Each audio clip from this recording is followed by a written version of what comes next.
Hoje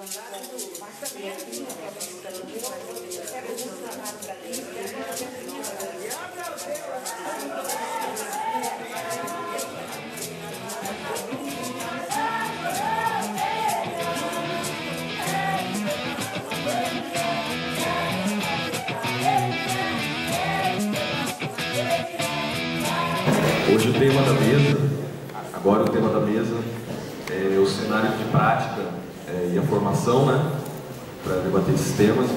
E para debater essa questão, a gente tem aqui na mesa a professora Maria de Fátima Cilianski de Andreazzi, médica sanitarista, doutora de saúde coletiva, professora de economia política da saúde da UFRJ e membro do Fórum de Saúde do Rio de Janeiro e da Frente Nacional contra a Privatização.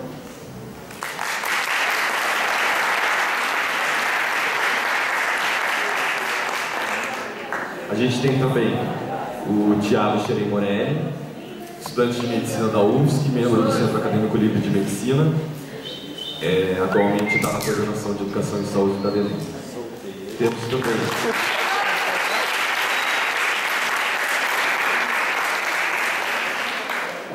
Temos também o Felipe Malta dos Santos, estudante de medicina da Universidade Federal de Goiás, membro do Centro Acadêmico 21 de Abril e atual coordenador de políticas de saúde da DENEM.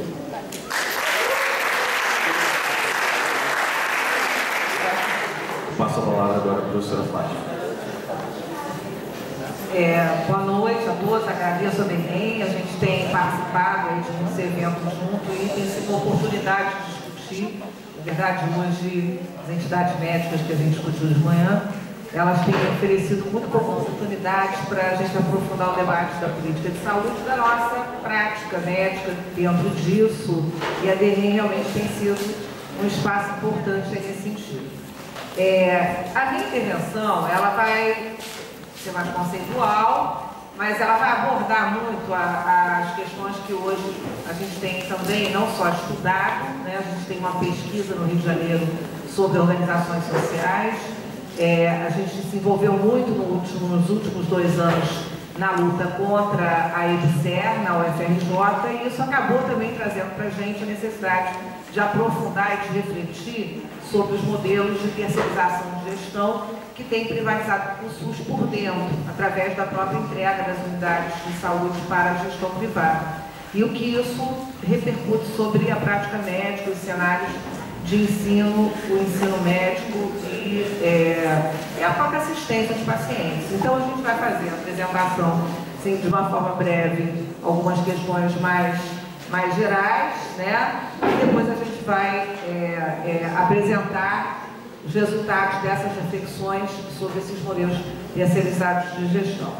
Então, eu acho que você já deve fazer 2 coisas que eu vejo que se fala muito. Um é o relatório Flexner. O outro é as mudanças das relações de produção da nossa profissão e que tem os anos 50 como marco, né? Até os anos 50, a profissão médica era uma profissão basicamente artesanal. Nós éramos profissionais autônomos, nossa atividade era basicamente liberal, havia uma grande autonomia na definição do processo de trabalho, da terapêutica, a própria terapêutica e o diagnóstico que a gente utilizava também eram artesanais. A gente aviava medicamentos nas farmácias. As farmácias também eram dirigidas e o trabalho era executado por farmacêuticos, que era uma profissão artesanal. E a monetização do trabalho, né, o trabalho mais coletivo, se dava em poucos equipamentos de saúde, principalmente no hospital. Mas a gente sabe muito bem que o hospital, enquanto local de práticas de saúde que fossem efetivas, historicamente é muito recente, ela é do final do século XIX. No final do século XIX, principalmente a partir da introdução dos métodos de asepsia, que permitiram que as cirurgias se tornassem algo que não fossem danosas para as pessoas, tivessem um índice alto de letalidade. Na verdade, o hospital é um lugar que as pessoas iam para morrer. Inclusive, a população morria de medo de ir para o hospital. E eles não tinha atividade lucrativa, porque ninguém vai cobrar de coisas que não tem muito, tem até um certo receio na comunidade. Então, hospitais até o século XIX, mesmo durante a primeira metade do século XX, eles eram públicos ou principalmente eram organizados pela caridade, né? Seja ela caridade religiosa, seja ela caridade, eram instituições ligadas, por exemplo, a associações e caixas de trabalhadores, que a gente chama de mutualismo. A transição para que a gente tem hoje, ela é uma transição que não se deu por dentro da prática médica, ela se deu principalmente pela transformação que houve na área de bens, ou seja, a transformação que se deu na produção do medicamento e no crescente desenvolvimento do equipamento médico e que deixaram de ser práticas artesanais, passaram a ser práticas industriais. Então, essa transformação não veio de dentro da prática médica dos serviços de saúde.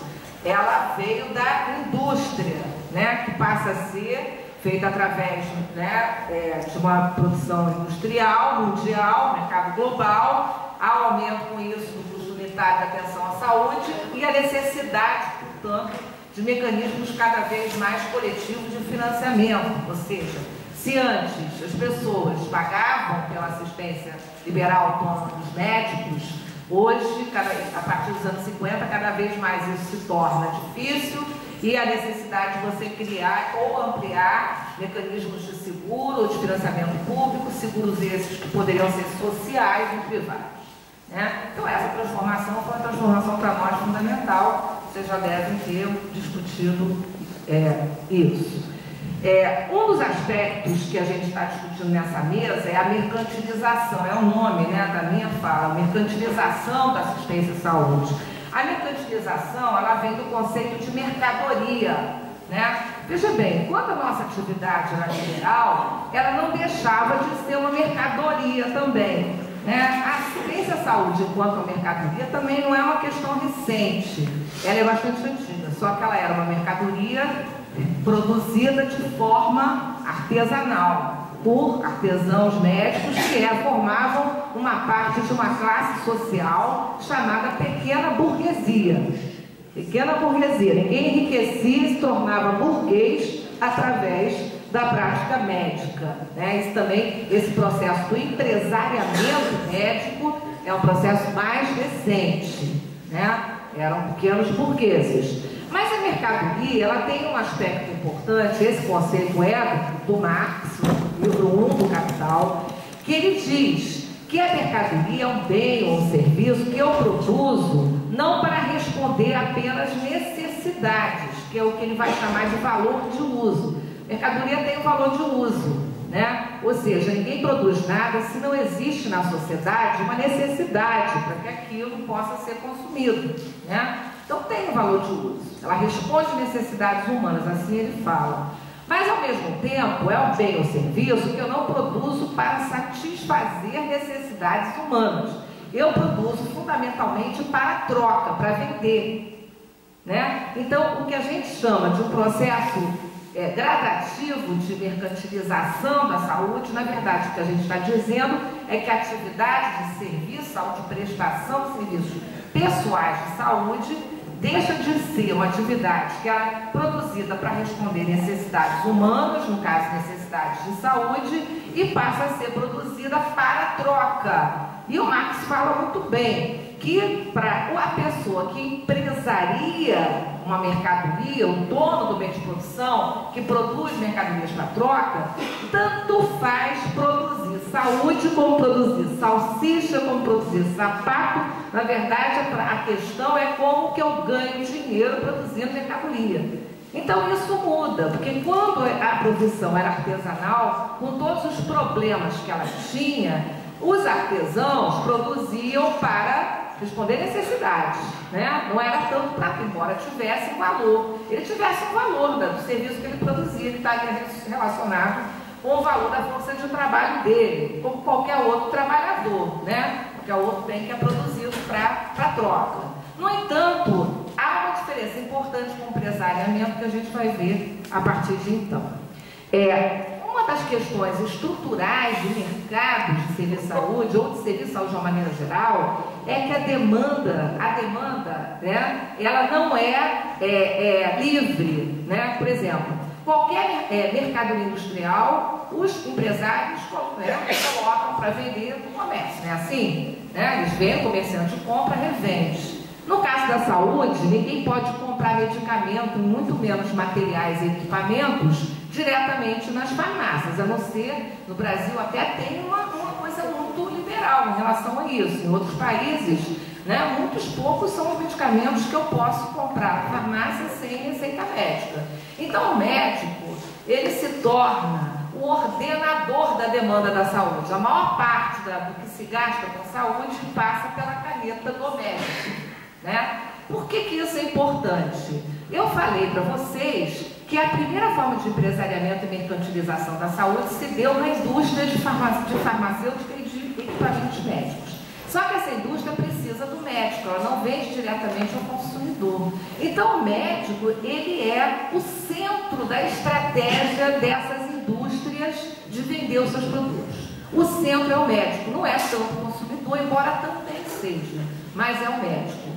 E aí, o que ela faz? Né? O que ela utiliza? Qual é a principal forma que ela tem que ganhar o médico para entender que os produtos dessa indústria são bons, porque senão eles não vendem, né? Então o que ela faz? A primeira questão, então ela vai ter que ter estratégias direcionadas a influenciar a decisão dos médicos e alinhar os interesses materiais dos médicos aos interesses da indústria.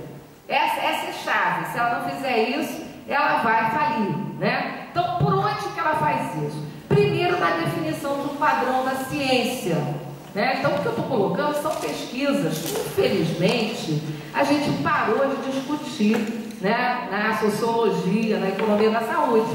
Mas isso são coisas que foram muito elaboradas nos anos 70, basicamente, com uma crítica de muitos autores, inclusive estadunidenses, sobre, né, a transformação da medicina, como eles diziam, em mercadoria, né, a transformação da prática médica em uma prática subsumida aos interesses da grande indústria. Então, como é que ela faz? Definição desse padrão da ciência. Financiando pesquisas. Hoje, grande parte das pesquisas que são feitas, mesmo dentro das universidades, são financiadas pela indústria farmacêutica. Financiando pesquisa. Financiando revistas científicas. Vocês abrem muitas revistas científicas e vocês vão ver lá, né, quem é que financia. AstraZeneca, Schering, Plod, por aí vai. Financiando congressos científicos. E, portanto, ela atua principalmente pela ideologia, transformando a ideologia médica para que ela seja subsumida a isso. É bom, né? É bom a alta tecnologia, é legal, né, eu ficar comprando equipamento do 3 em 3 anos, 4 em 4 anos, que eu mudo só uma coisinha de nada, fica mais caro. Mas olha, é o moderno, a gente tem que ir pelo mais moderno, né? Então eu não faço avaliação tecnológica para ver se aquilo é bom ou se não é, né? Não uso medicamento antigo, embora ele tenha muita eficácia porque é antigo. Então é uma série de coisas da ideologia que vão se constituindo através da subsumissão da ciência médica ao interesse da grande indústria, né? E, por outro lado, é importante porque é mais recente na definição das chamadas diretrizes que são baseadas na medicina baseada em evidências, né? Vocês sabem que hoje, cada vez mais, se tenta uma forma de regular o aumento exponencial do custo da atenção à saúde através de algumas diretrizes para os atendimentos das principais doenças. E há uma briga, não sei se vai ser uma briga muito interessante, por exemplo, por que é o nível, hoje a grande briga é qual é o nível aceitável de colesterol, né? Porque se eu abaixo o nível aceitável de 100 para 70, significa uma ampliação enorme do mercado de estatina, né? Então, essa é a briga, e por trás, vocês vão ver, está a indústria farmacêutica definindo as diretrizes, né? Então ela atua, inclusive, pela coerção de medicina defensiva, que é uma coisa que vai acontecer no Brasil, que acontece nos Estados Unidos. Os médicos pedem determinados exames não porque o paciente precisa, mas porque ele fica morrendo de medo de não pedir e depois acontece alguma coisa e ele toma um processo e tem que pagar, né, uma indenização enorme, porque a mercantilização leva à judicialização e leva a uma relação entre médico e paciente, que é uma relação defensiva, em que as pessoas ficam com medo, perdem a confiança e cada um fica com medo de ter que ser lesado, né, pela forma como a prática é desenvolvida. Mas além dessa definição que é ideológica do padrão da ciência, claro que existem os ganhos pessoais. A indústria também procura ir pelo lado do bolso, dos interesses materiais dos médicos, como através de financiamento, participação em congresso científico, bônus pela prescrição de medicamentos, participação financeira na indicação de próteses e órteses, infelizmente, né? Hoje, por exemplo, você tem algumas especialidades que são extremamente, né, bem remuneradas pelo fato que os médicos passaram a ser também ter ganhos materiais com a introdução de próteses, por exemplo, ortopédicas, lentes intraoculares, estentes, né, nas coronárias, nos vasos, de uma maneira geral, né? Então, essa é uma outra forma. E a terceira forma, que acho importante a gente discutir, são os modelos de remuneração, que existem tanto nos seguros sociais, no SUS existe isso ainda, como no setor privado. Porque quando eu pago o procedimento e essa tabela também tem preços diferenciados de acordo com a tecnologia, eu também estou direcionando a prática para aquilo que seja mais interessante. Haja visto, por exemplo, não é só isso, né, mais complexo que isso, mas haja visto o problema dos partos, né, do parto natural, do parto cesariano. Como é que é o papel das políticas públicas hoje no interesse dessa indústria? Primeiro, né, isso historicamente foi uma certa prioridade de uma rede, né, de alta tecnologia. Isso é de acordo com o interesse dessa indústria, né? E a definição do modelo de remuneração também, porque se eu faço isso, como eu já falei, eu estou estimulando essa medicina mais curativa, mais com uma utilização desnecessária de alta tecnologia e por aí vai. Então, quando eu falo de privatização de serviço de saúde, eu estou querendo colocar também que eu vou cada vez mais fazer com que os interesses dessa indústria se alinhem com interesses de médicos, né, que antes eram artesanais, mas que destaca-se desses médicos alguns que vão se tornar empresários de serviço, né, empresários também de serviços de saúde. Claro que isso no Brasil foi uma opção de política, que se inicia nos anos 50, através da ABQ e API, que era um dos institutos de aposentadoria e pensões industriais, que ele vai privilegiar um modelo de atenção à saúde para os seus funcionários, né, os trabalhadores, que não era baseado nos serviços estatais e serviços próprios, mas era baseado no contrato de compra de prestação de serviço ao setor privado. Com o regime militar, em 64, isso se torna política oficial do governo, né, através do seguro social, que vai se expandir bastante no Brasil e vai crescer concomitantemente uma rede privada já empresarial de serviços de saúde, ou seja, hospitais privados e clínicas privadas, policlínicas privadas e por aí vai. Então, esse processo que a gente chama de privatização no Brasil não é um processo novo, ele vai ter especificidade hoje, que eu vou discutir, mas é uma coisa que historicamente tem um marco. Esse marco foi os anos 50, mas principalmente o início os anos 60 com o regime militar, em que a rede de empresariamento do serviço de saúde se fez com o financiamento da Caixa Econômica Federal. Então, tudo isso não foi feito com leis do mercado, isso foi feito com estímulo do Estado, através de políticas de financiamento pela Caixa Econômica Federal e também do Seguro Social, que contratava os serviços, esses hospitais e clínicas e policlínicas privadas, à medida que eles ficassem prontos. Houve uma expansão enorme dos serviços de saúde privados no Brasil nessa época, através desse modelo, e é algo que a gente arrasta até os dias de hoje. Se vocês forem ver o que o SUS ainda gasta com, né, uma rede credenciada através de compra de serviços, ainda é bastante significativo, principalmente nessa área de alta tecnologia, diagnóstico, terapia, serviços de diagnóstico e terapia, e os hospitais, né, a média e alta, não tanto a alta complexidade, mas fundamentalmente a média complexidade. Bom, Quais são as tendências desse empresariamento, que é de serviços? Primeiro é a concentração. Toda economia capitalista tem como lei a concentração dos meios de produção. Então, o que significou isso? Nos anos 60, 70, essa gente era pequenos empresários.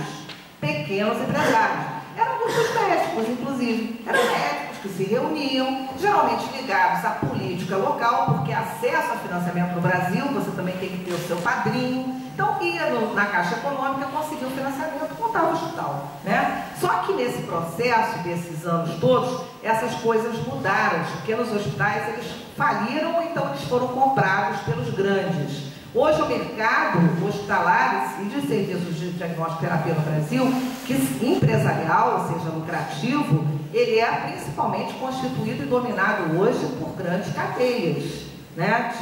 É o grande capital, inclusive o grande capital internacional, que entrou através da Mil, né? E a United Health, e que está cada vez mais comprando hospitais.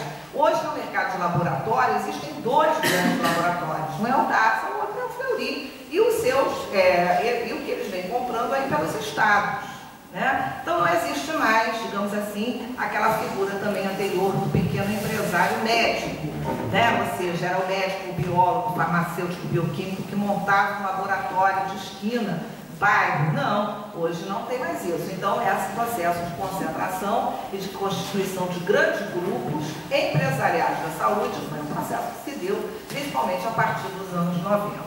E uma outra coisa, que isso também se dá através de uma expansão do seguro privado, que houve nesse período. Claro, que vai criar as possibilidades financeiras de esse mercado se desenvolver cada vez mais. E não só o seguro privado financia, como hoje o seguro privado cada vez mais se integra e compra a rede de serviços. Então, o que a gente se constitui hoje no Brasil, como se constituiu nos Estados Unidos, são grandes, é uma formação que a gente chama de conglomerados empresariais, que juntam seguro privado, hospitais, clínicas, enfim. Ou seja, a concentração dos meios de produção, ela vai cada vez mais aumentando, ficando na mão de poucos empresários. Então, esse processo também é importante. O que isso repercute sobre o médico, né? Que é a nossa questão aqui, a questão do médico.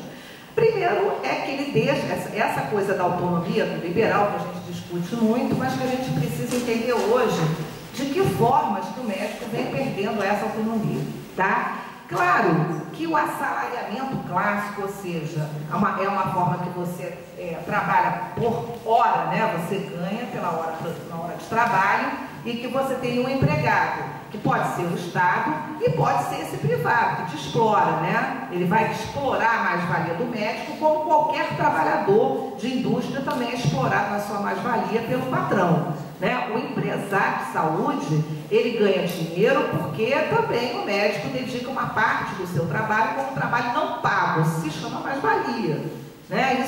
Isso é claro. Esse assalariamento, ele existiu principalmente nos anos 70. É interessante que, se a gente notar um pouco o mercado de trabalho médico, a gente vai ver que muda a perspectiva do assalariamento. Hoje o assalariamento está se dando muito através também, como opção de política pública, via ONGs, né? Organizações sociais, essas coisas que têm se expandido, né? E que também têm contratado assalariado médico.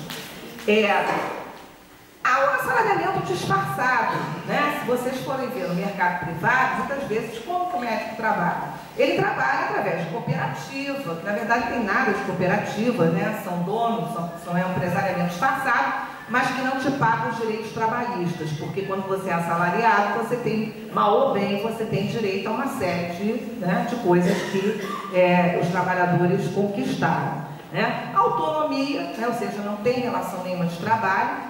Mas tem uma coisa disfarçada que a gente precisa estudar, que eu tenho chamado de pagar, que você paga, você recebe por procedimento, você não tem relação trabalhista e jurídica nenhuma com uma clínica, e você apenas você dá a consulta, tem que dar uma parte daquilo que você trabalha para o dono daquela empresa, e que na verdade muitas vezes as pessoas trabalham nesse tipo de relação não apenas por uma necessidade econômica de vender sua força de trabalho para sobreviver. Que assim é no capitalismo. Eu trabalho, né, a minha coerção ao trabalho, meu trabalho é livre, eu trabalho se eu quero, mas eu tenho uma coerção econômica, eu preciso trabalhar, não como, eu vou morrer. Então eu tenho que trabalhar, porque eu não tenho meio de produção. Mas, como a gente tem essa ideologia ainda liberal e existem as relações de credenciamento, né, que são os planos de saúde, muitas vezes hoje o médico novo trabalha de uma forma sem nenhum contrato, sem nada, em consultórios de outros médicos que são os donos dos credenciamentos, porque não dá para montar consultório sem clientela.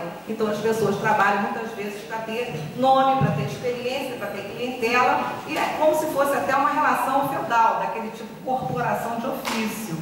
Não é igual a isso, mas tem algumas características, que eu não estou só ganhando dinheiro, mas eu estou ganhando uma série de outras coisas também, e na verdade não tenho direito trabalhista nenhum. Se eu ficar doente ali, entendeu? Eu estou lascado, né? Estou lascado. A gente precisa estudar melhor essas relações de produção médicas.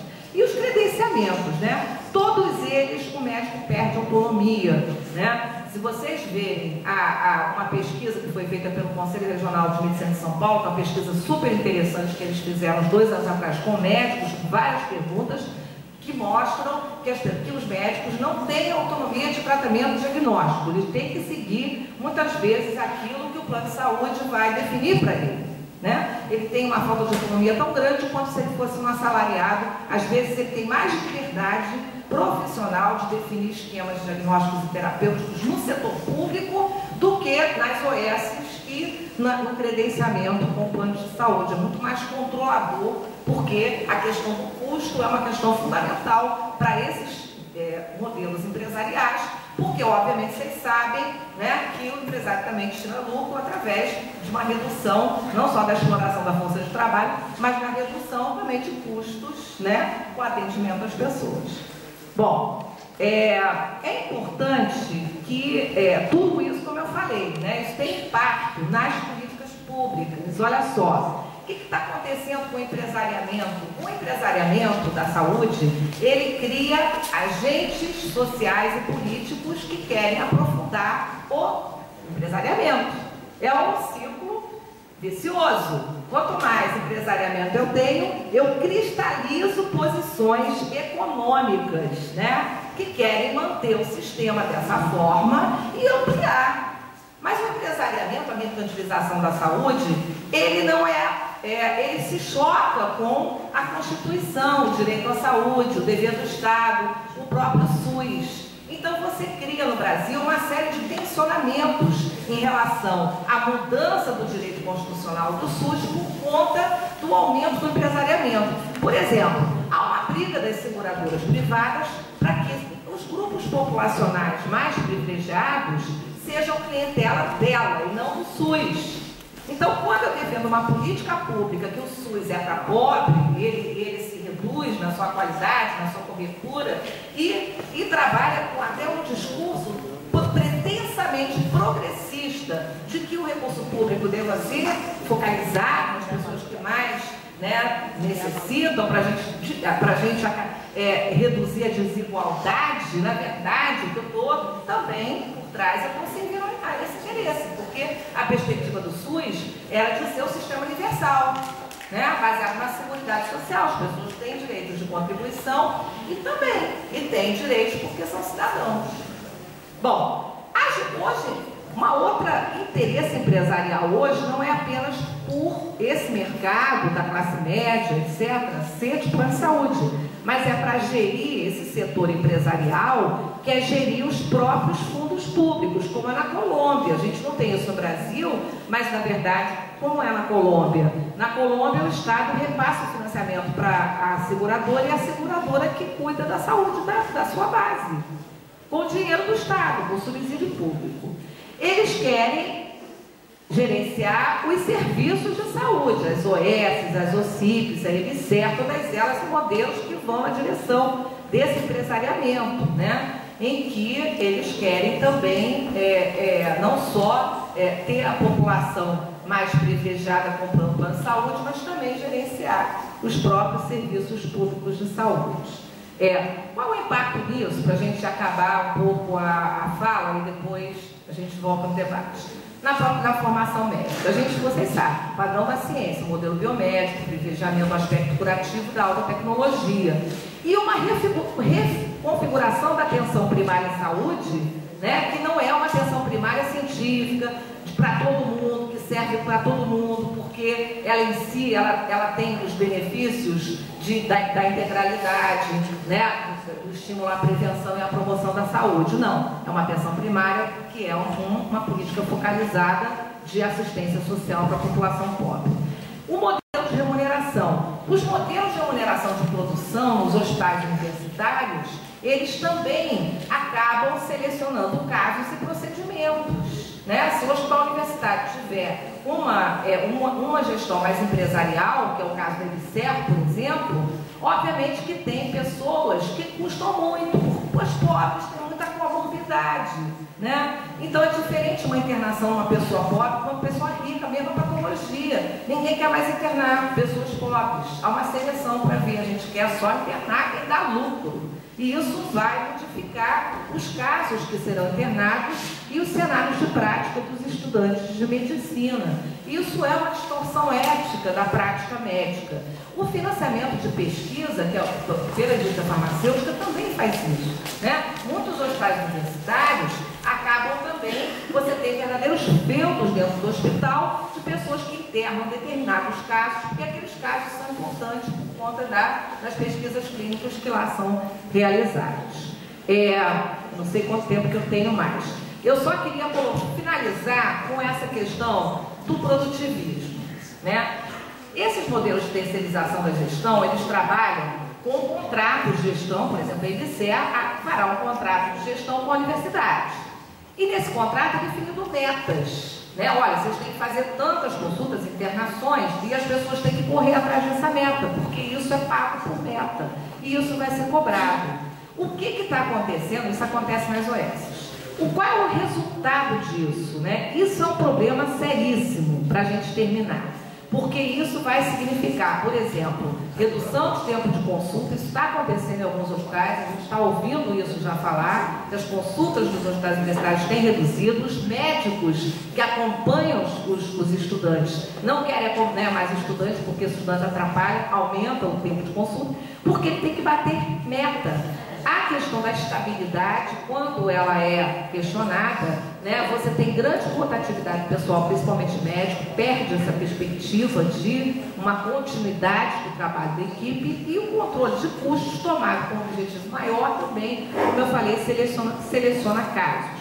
E eu queria, para terminar, dizer que isso é um problema que hoje o sistema de saúde inglês, ele tem se deparado. E teve, quem quiser olhar, tem um trabalho muito recente, que é uma discussão no The Lancet, que vocês abrem aí a página deles, vocês vão ver, que foi um relatório que foi feito lá na Inglaterra, recente, 2013, que mostra o seguinte: lá os modelos produtivistas, né, como a EBSER, como as OS, eles estão criando verdadeiros caos e estão impactando sobre a segurança e a qualidade de atenção ao paciente. E uma das recomendações que eles dizem são exatamente essa. A meta não pode ser uma coisa absoluta, ela tem que ser algo muito relativo. O importante é que a instituição de saúde se volte para a segurança e para a qualidade.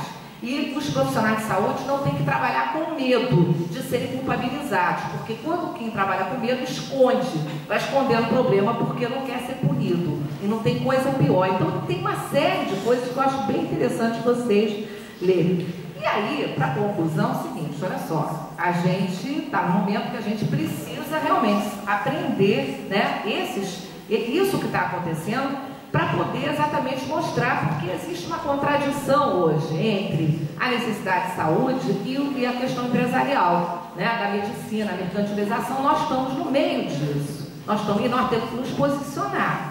Nós somos, assim, do ponto de vista econômico, nós não somos uma classe privilegiada, nós somos uma classe explorada, né? Uma parcela pequena da nossa classe se tornou empresária, a maior parte a nossa categoria é explorada, a nossa classe é pequena burguesia explorada pelo grande capital. Nossos interesses, a gente só consegue fazer uma boa prática médica, da curva ética, aquilo que a gente aprendeu, se a gente estiver voltado e em aliança com a população. né? Então é importante a gente se posicionar nisso, porque a luta por um sistema de saúde desmercantilizado, voltado para a necessidade da população, é a luta. A gente não vai conquistar isso fácil, mas a gente, a maioria, e com conhecimento, com unidade, com luta, eu tenho certeza que a gente vai chegar no caminho correto. Obrigada.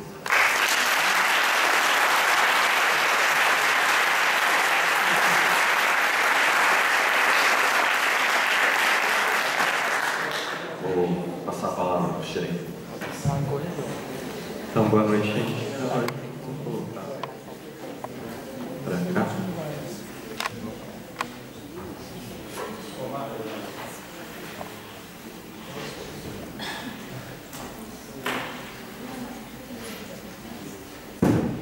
Então, pessoal, eu vou conversar um pouquinho com vocês sobre atenção básica enquanto cenário de prática.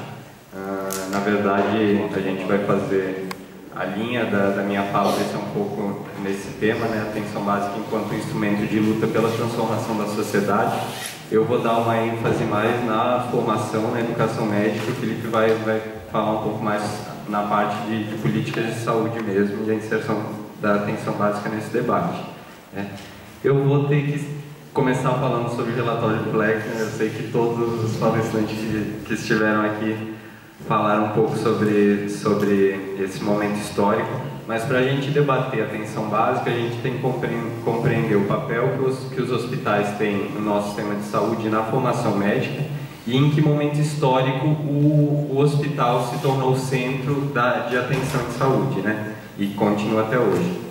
Então, por isso eu vou fazer um resgate breve, e a ideia desse espaço é que eu estou tentando trazer bastante casos clínicos, coisas que eu acabei vivenciando durante o curso de medicina, numa proposta de uma coisa mais interativa e que dialogue mais com a nossa realidade, né, de estudantes de medicina, né?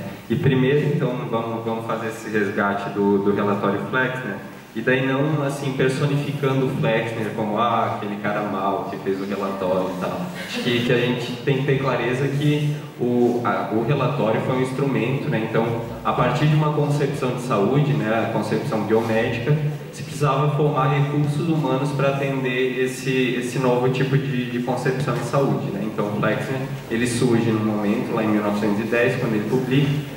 O relatório, ele tem um interesse muito claro, né? Então é a ideia de você explorar, né, a doença das pessoas e obter lucro através disso. Então, óbvio que por trás desse relatório está o complexo médico-industrial, que a professora Maria de Fátima já fez uma introdução, né? Então, os interesses da indústria da doença, né, por trás desse relatório, e o interesse de mudar a formação dos estudantes de medicina para que essa concepção biomédica de saúde pudesse ser realmente colocada no atendimento à população, né? E para falar sobre essa concepção, então, né, a gente coloca como um pensamento muito cartesiano sobre a formação. Então, ele tem o Capra, que tem até um texto muito bom que se chama Modelo Biomédico. Então ele coloca, né, que o corpo humano, a partir dessa concepção biomédica, é considerado uma máquina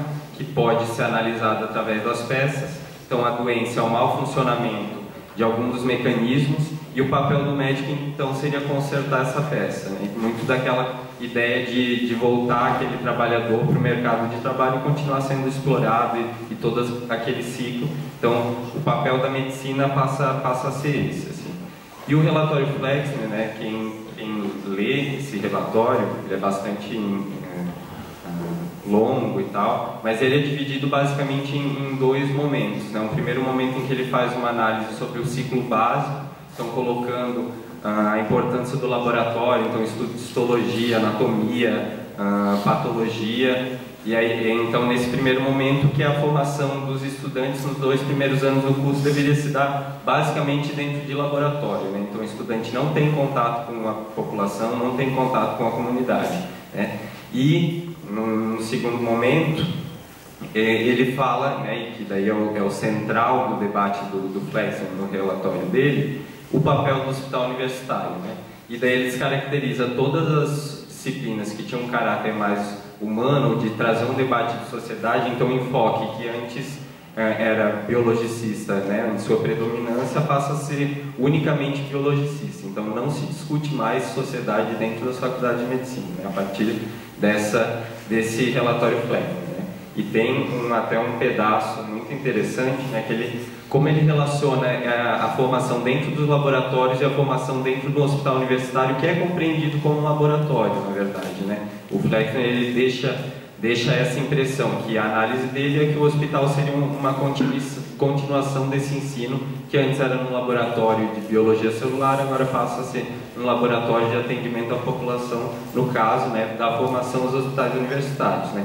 Então, nos primeiros 2 anos, era muito relacionado a esses experimentos laboratoriais, né, articulando com essas disciplinas básicas, e tentava relacionar esses achados dentro dessa parte básica com os achados dentro do hospital universitário, dentro quando, enfim, o profissional fosse atender a população.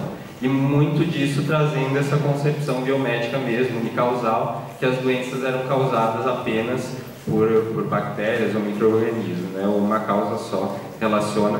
Né? Então, o estudo ele passa a ser de sistemas e órgãos isolados, né? O Marcão falou, o fígado do 416. Então, essa concepção ela é levada para os estudantes, e não mais você pensa o indivíduo como todo, você pensa o órgão. E a partir daí, né, as especialidades começam a crescer de uma forma bastante importante, e o mercado da doença passa a se fortalecer. Então, por que o hospital universitário? Daí não é uma questão simplesmente... tem um ponto-chave nisso aí, que é tanto relacionado, né? Qual é o espaço que a gente medica muito, que o paciente não tem autonomia para as suas escolhas, que a gente acaba pedindo muitos exames, né? Então é dentro desse espaço que os estudantes são formados, e é justamente essa lógica que favorece muito o complexo médico-industrial. Então, né, a gente vai pedir muito exame, vai medicar, não vai discutir terapêutica com o paciente, e é esse o modelo de médico ideal para o mercado da doença, né? E esse modelo de formação, ele se espalha nos Estados Unidos de uma forma muito rápida, né? No Brasil ele chega principalmente com a ditadura militar, e então ele chega nas faculdades, né? O Couto falou da USP Ribeirão como sendo a primeira universidade aqui no Brasil que teve esse modelo de formação. E assim, o relatório Flexner, né, ele traz a formação hospitalocêntrica como um todo, né? Na verdade, ela serve também para desumanizar ou para, enfim, deixar a pessoa menos humana na sua formação, né? Então, eu fiz um trabalho de conclusão, meu trabalho de conclusão de curso foi justamente analisando o grau de empatia dos estudantes de medicina. Eu fiz uma análise com os estudantes de medicina aqui da UFSC, avaliando, né, em vários períodos do curso. E o que demonstrou o que a gente já esperava, na verdade, né, foi justamente que os estudantes em períodos iniciais do curso têm um grau de empatia muito mais significativo do que os estudantes no final do curso, né? Então, demonstrando que o nosso curso realmente ele deforma, né, o estudante de medicina, e quando ele chega no mercado de trabalho ele já tem um atendimento à população muito menos humanizado, né? E aqui o resultado do estudo. E daí pensar, né? Eu acho que todo mundo aqui já teve, acho que dá para contar várias experiências bizarras em aulas práticas, né? Então, aqui tem casos mais da proctologia e da ginecologia. Então, proctologia, às vezes, eu vi até tem uma página da opressão na medicina, que era um caso muito parecido, de um paciente que recebeu toque retal de 12 estudantes, né? Então, né, totalmente desnecessário. E o que acontece também aqui, né, às vezes um exame proctológico com 12, 13 pessoas dentro de um quarto de enfermaria, é um exame ginecológico. Então, uma vez eu atendi uma paciente, a gente estava em 8 pessoas dentro do consultório, uma senhora, enfim, de descendência alemã, provavelmente, né, totalmente constrangida, que não sei nem se outro cara, além do marido dela, já tinha visto ela sem roupa, e a gente, né, o professor, não, se a senhora não se recusar, a senhora pode sair do consultório, a senhora não vai ser atendida. Então, é esse tipo de concepção que o hospital e que essa formação traz para a gente e que é a concepção que serve muito bem aos interesses desse modelo. Eu acabei mostrando antes, gente, é assim que eu aprendi a prescrever no internato, né, através dos representantes de indústria farmacêutica, né? A gente acaba sendo muito influenciado, apesar de não saber, mas as especialidades aqui no HU, né, quase uma feira, assim, né, você passa no corredor, tem uma série de representantes de vários laboratórios, e é muitas vezes assim que a gente aprende a prescrever as medicações dentro da nossa formação. Então, mas apesar dessa concepção biomédica, né, as contradições, e como eu coloquei aqui, elas sempre foram muito evidentes. E para quem trabalha na área de saúde, eu acho que elas são muito mais evidentes, né? Então, por exemplo, quando o Marcão ele usa um exemplo muito interessante, eu achei até que ele ia contar ontem, então vou aproveitar para contar, mas ele disse que quando ele trabalhava na atenção básica, ele recebeu uma paciente e ela chegou com uma queixa de insônia e dizendo que tinha a impressão que a casa dela ia cair na cabeça dela e que ela não conseguia dormir por isso e tal. Então, naquela primeira consulta, ele prescreve um diazepam, orienta ela a tentar não se estressar muito e voltar, né, numa outra consulta. Na segunda consulta, ela volta e disse que estava conseguindo dormir um pouco melhor, mas que ainda tinha a sensação que a casa ia cair na cabeça dela. Numa terceira consulta, ela falta e ele resolve fazer uma visita domiciliar. Quando ele chega lá, ele se depara com uma casa que estava realmente caindo. Então a mulher morava num barraco e ele estava tratando casas que caem com diazepam. E é exatamente isso que o nosso modelo de medicina faz. Ele trata questões estruturais da sociedade com medicamento, né, utilizando testes diagnósticos. Então, assim, é exatamente... E essas contradições, elas ficavam cada vez mais evidentes, né? Então, apesar do avanço do modelo biomédico dentro dessa concepção de saúde e dentro da nossa sociedade, né, as contradições estavam evidentes e o movimento começou a se reorganizar, né? Então, os estudantes inseridos em espaços comuns, os encontros científicos dos estudantes de medicina. Então, a partir de 1976, né, o TCC da Bruna, bem interessante sobre isso, a partir de 1976, então o movimento estudantil começa a fazer esse debate sobre determinação social do processo de saúde e doença, e daí eu gosto muito dessa definição do professor Guilherme Albuquerque, né? Então, a essência da determinação, a forma como se organiza a produção de vida em sociedade determina diferentes formas de viver, adoecer, morrer para diferentes grupos sociais, né? Então, o movimento começa a se reorganizar, estudantes, professores, intelectuais, o próprio movimento popular, né? E eu acho que o Felipe vai falar um pouco sobre o que gerou o movimento da reforma sanitária e a vitória, né, que foi a conquista do Sistema Único de Saúde, que o movimento da reforma sanitária se pautava muito a partir dessa concepção da determinação social do processo de saúde e doença, que era a visão hegemônica boa parte lá do século XIX, do Virchow. O Marcão já fez essa análise muito boa. Deixa eu só ver aqui. Então, e daí eu vou conversar um pouquinho sobre o porquê daquela né, o título do trabalho. Então, atenção básica enquanto instrumento pela transformação da sociedade, né? E esse é um debate que a gente no Calimed tem feito há muito tempo, né? A gente sempre tenta pautar isso dentro das nossas lutas aqui dentro do curso de medicina. Tivemos vitórias importantes nesse sentido, mas daí eu acho que são duas linhas, né, para compreender isso. Uma delas é a atenção básica enquanto instrumento contra-hegemônico, né? Então, instrumento contra o complexo médico-industrial, né? E daí, assim, tem vários estudos que demonstram que a atenção básica, ela medica muito menos, ela usa práticas integrativas e complementares, ela pede muito menos exame, né? Então, isso não é interessante para o modelo de mercantilização da saúde, né? E muito menos para a indústria da doença. Então, a atenção básica, né, a defesa da atenção básica acaba sendo uma defesa contra, um posicionamento contra o fortalecimento do complexo médico-industrial, né, que a gente tem visto cada vez. Só que assim, eu quero deixar bem claro que a nossa concepção de atenção básica é bastante diferente da concepção de atenção básica do governo federal e desses programas que estão colocados, o Felipe vai abordar um pouco mais sobre isso, assim.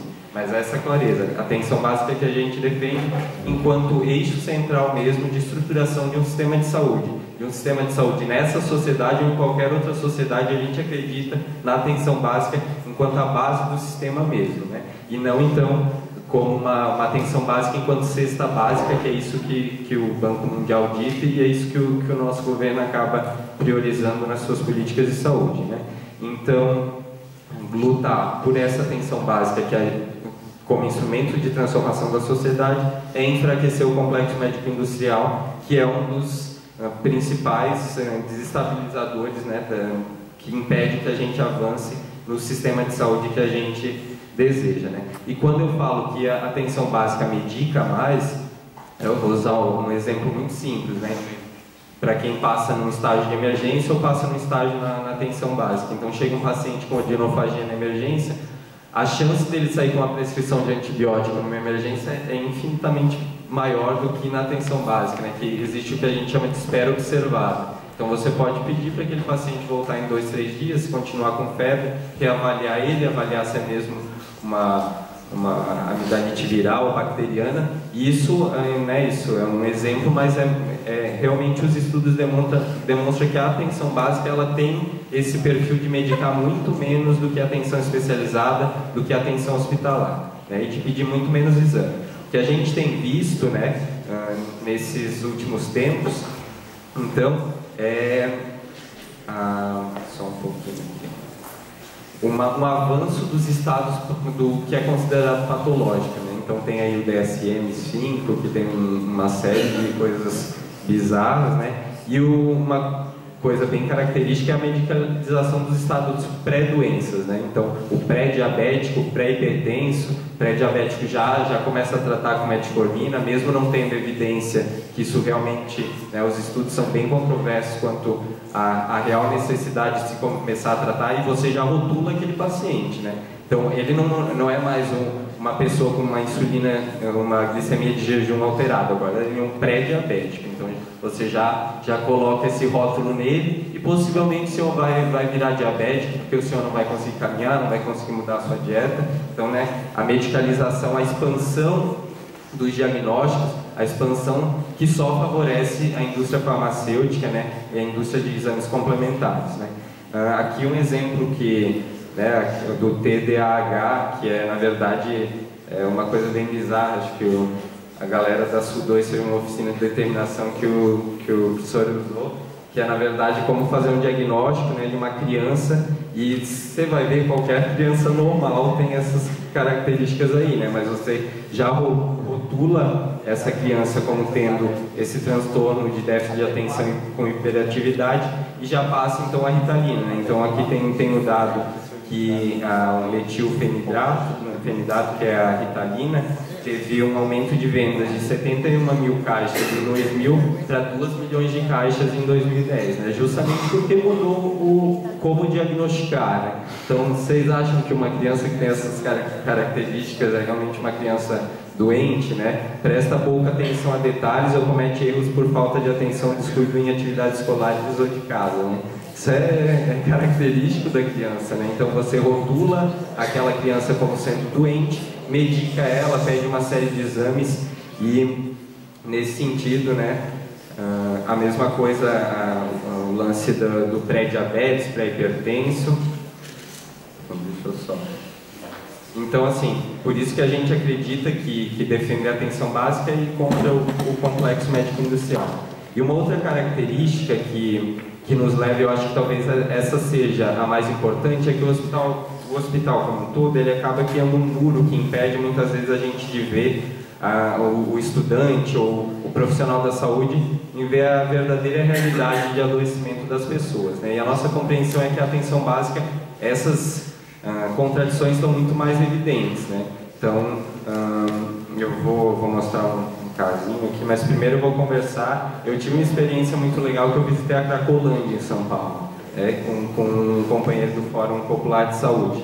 E dos pacientes um dos indivíduos que a gente acabou conversando, era um senhor usuário de crack há uns 15 anos, e foi uma conversa muito interessante, assim, que ele falou, o meu problema não é o crack, sabe? Eu convivo com crack há 15 anos, eu já fui internado 25 vezes em clínica de reabilitação, mas o que acontece é que eu vou para a clínica, eu consigo parar de utilizar o crack, mas quando eu volto para a rua, eu passo fome, eu passo frio e eu acabo voltando, sabe? Aquele senhor, né, usuário de crack há 15 anos, ele sabe muito mais de políticas sobre drogas do que o governador do estado de São Paulo, né? Porque ele sabe que realmente o problema dele ali era muito menos a necessidade de uma internação compulsória, muito mais a transformação da realidade daquele indivíduo, né? Então esse estudo, esse texto da Carta Capital também é bastante interessante, traz uns dados, né, que, enfim, deixa eu dar uma olhadinha aqui só. Então, aqui, esse levantamento de uma ONG que indica, né, que mais de 2,4 milhões de pessoas com problemas mentais, sendo que 82% são pobres, né? Então não existe determinação social nesse processo de adoecimento das pessoas, né? Então, um outro estudo lá em Massachusetts também mostra, né, que a partir de uma nota de corte de pessoas ricas e pobres, na comunidade de pessoas ricas, 4% com problemas mentais contra 12% dos mais pobres, né? Então é isso, né? Dentro da atenção básica, essas evidências, essas contradições do modelo biomédico, elas ficam muito mais claras, né, para o estudante. Por isso que a gente acredita que a atenção básica é um instrumento, sim. E daí por quê? Essa foi uma foto que eu tirei da minha aula de dermatologia. Olha a quantidade de pessoas dentro do consultório. Então, assim, na dermato, muito do que eu vi foi ceratose actínica, né, uma lesão pré-cancerosa. E teve um paciente que até marcou um pouco, ele era um agricultor, estava cheio de lesões, e ele voltava a cada 4, 5 meses para fazer crioterapia, que é, né, queimar com a lesão. E, né, será que... Porque existe uma política principalmente dentro da Sociedade Brasileira de Medicina de Família, em dizer que se o cara for um ótimo clínico, né, um super clínico, pronto, os problemas de saúde da população estão resolvidos. Então, se a gente colocar um dermatoscópio, capacitar aquele médico de família, colocar uma crioterapia, então ele vai resolver o problema de ceratose actínica daquele paciente. Mas ele vai voltar daqui a 2, 3 meses com o mesmo problema, porque ele é um agricultor que trabalha numa cooperativa, né, conveniada Souza Cruz, então um regime de exploração, né, de tabaco aí. E daí, que foi mais ridículo, né, foi quando a staff pegou e falou, dá um atestado falando assim, que ele não pode trabalhar das 10 às 4. E daí, tipo, como é que faz, né? O cara vai morrer de fome, né, tipo, não vai ficar exposto ao sol, não vai poder plantar o fumo dele, não vai ganhar dinheiro da Souza Cruz, né? Então, é isso que eu queria deixar claro, que não adianta, né, apesar da gente entender o ambiente da atenção primária também como um ambiente onde as doenças mais prevalentes da população estudante vai ter contato. Então, por exemplo, pode acontecer, e acontece, estudantes da UFSC passam no estágio de cardiologia e não manejam uma hipertensão grau 1, porque o que chega no hospital é o cara que está descompensado, um cara infartado. Então, é muita viagem, né? Saber que tem estudantes que vão se formar sem saber manejar as doenças mais prevalentes, como hipertensão e diabetes. Mas só isso não basta, né? Eu acho que isso tem que ficar claro. A gente defende, sim, que o estudante esteja na atenção básica para ter contato com essas doenças. Mas é muito mais do que isso, né? Acho que o Cútulo tem uma frasezinha que eu acho que ilustra muito bem isso. A comunidade pode ser o centro da atividade do ponto de vista clínico. Pode ser um grande laboratório de pesquisas, mas, sobretudo, deve possibilitar uma visão mais clara do complexo sistema do processo de saúde e doença e permitir reflexões e mudanças dentro do seu meio, né? Então, assim, além de ser possível o estudante visualizar dentro da atenção básica a determinação social do processo de saúde e doença de forma mais clara do que dentro do ensino hospitalar, além de ser contra o complexo médico-industrial, né? E além de ele estar em contato com as doenças mais prevalentes, com as doenças que a população realmente precisa que aquele clínico saiba manejar, a gente traz aqui um novo conceito, né, do médico militante, o médico estudante de medicina militantes, né? Isso que eu queria colocar para vocês. E não é militante fora do ambiente então eu trabalho minhas 8 horas e depois disso eu vou participar do fórum de saúde. Eu acho que é importante, mas uma nova compreensão que dentro do consultório a gente pode fazer essa intervenção. Então, mostrar para aquele senhor que tinha ceratose actínica ali, que ele está adoecendo não porque ele é desleixado, que ele não passa protetor solar, que ele não... é porque o processo de trabalho dele está levando a isso. Então, dizer que ele precisa se organizar para tentar lutar por melhorias no serviço dele, que ele precisa entrar no sindicato para lutar por isso, que ele precisa construir ali naquela comunidade um conselho local de saúde para pautar saneamento básico para aquela comunidade, né? Então, o médico que não vai apenas servir para tratar clinicamente aquele paciente, mas que ele tem um espírito revolucionário mesmo, né? Então, de propor que aquele paciente se organize, porque assim como a gente vê essas contradições, a gente tem que mostrar para o paciente essas contradições também, e não só mostrar, a gente precisa intervir, estar ao lado dele, ao lado dessa comunidade, para transformar a realidade de saúde daquela população, né? Então, assim, quanto tempo eu tenho? Então, daí fazendo uma análise um pouco sobre, né, o que a Bruna colocou hoje na mesa, eu acho que a DENEM infelizmente se eximiu durante muito tempo de fazer o debate de educação médica e de fazer esse debate sobre determinação social do processo de saúde e doença, sobre atenção básica enquanto instrumento mesmo, né? Isso criou um vácuo político, né, que foi ocupado. Então, hoje você vê o Sírio-Libanês propondo uma prova de avaliação das faculdades de medicina, né? Então, a gente deixou de formular sobre isso, né, uma análise dos grupos políticos que estavam construindo a executiva naquele momento, mas que eu acho que a gente tem que retomar esse debate, né, o debate da educação médica nessa perspectiva de transformação da sociedade, né? Acho que o chefe falou hoje, a educação médica não como um fim, mas como um instrumento mesmo, né? E daí, além de visualizar a relação do modelo de sociedade com a forma como as pessoas adoecem, né, esse profissional que a gente está se propondo a formar, ele deve intervir, construir vínculo, né, para você falar para aquele cara que ele deve se organizar, que ele deve construir o conselho, você tem que ter vínculo, isso a atenção básica possibilita, né? Mas o cuidado, que eu acho que é o que o Felipe vai falar bastante depois, é que essa precarização do trabalho dentro da atenção básica que esses projetos como Mais Médicos, o Provab traz, ela impede, ou esses modelos privatistas de gestão, impede que o médico tenha esse espírito de transformação, né? Então, acho que o Felipe vai abordar melhor isso depois. Então, construir vínculo, demonstrar a relação, né, da sociedade com o processo de adoecimento dos pacientes, mas, então, o Cútulo fala assim, portanto, não se pretende dar à escola médica um papel de poder que modifique a estrutura econômica da sociedade, mas entender a contribuição que ela tem no processo de transformação dessa realidade. Eu acho que né, se vocês pudessem captar algo, seria essa mensagem final aqui, né? A gente acredita sim na atenção básica enquanto instrumento de transformação. Eu acho que eu só vou finalizar com um poema que eu gosto muito, que foi inclusive o Felipe que me apresentou, de um médico que tinha esse espírito de transformação, né, que teve um papel muito importante na independência da Angola, que é o Agostinho Neto. Então se chama Do Povo Buscamos da Força. Não basta que seja pura e justa a nossa causa, é necessário que a pureza e a justiça existam dentro de nós. Dos que vieram e conosco se aliaram, muitos traziam sombras no olhar, intenções estranhas. Para alguns deles, a razão da luta era só o ódio, um ódio antigo, centrado e surdo como uma lança. Para alguns outros era uma bolsa vazia, queriam enchê-las com coisas sujas e inconfessáveis. Outros viemos. Lutar para nós é ver aquilo que o povo quer realizado, é ter a terra onde nascemos, é sermos livres para trabalhar, é ter para nós o que criamos. Lutar para nós é um destino, é uma ponte entre a descrença e a certeza do mundo novo. Na mesma barca nos encontramos, todos concordam, vamos lutar. Lutar para quê?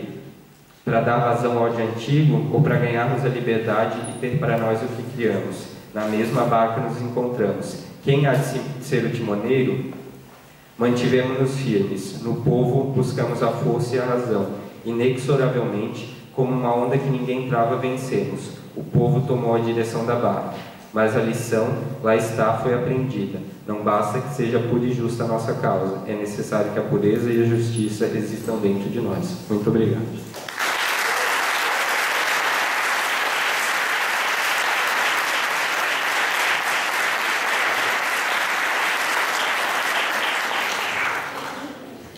meu nome é Felipe, boa noite para todo mundo. Eu queria, assim, o debate que eu vou fazer aqui vai ser muito ajudado porque as pessoas que vieram antes fizeram a introdução de alguns conceitos que eu achava necessário para fazer a fala, né? A Maria de Fátima falou do complexo médico industrial, o Xerém falou do relatório Flex, né? Ontem o Marcão e o Cútulo falaram bastante de determinação social e da ideologia, e a Suelen falou das diretrizes curriculares nacionais, né? Então, vou começar falando assim.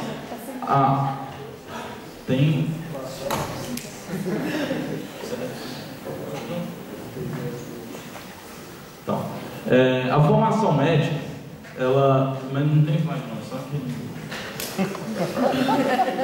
A formação médica, ela é influenciada, em menor ou maior grau, né, por um mercado, né, igual ontem o Cútulo estava falando e o Marcão também, por um mercado de trabalho, né, por um mercado econômico, por um sistema de saúde, né, um mercado ou privado ou público que esse médico vai trabalhar, né, e por um sistema de saúde que vai determinar as aberturas de postos de trabalho de mercado público ou privado.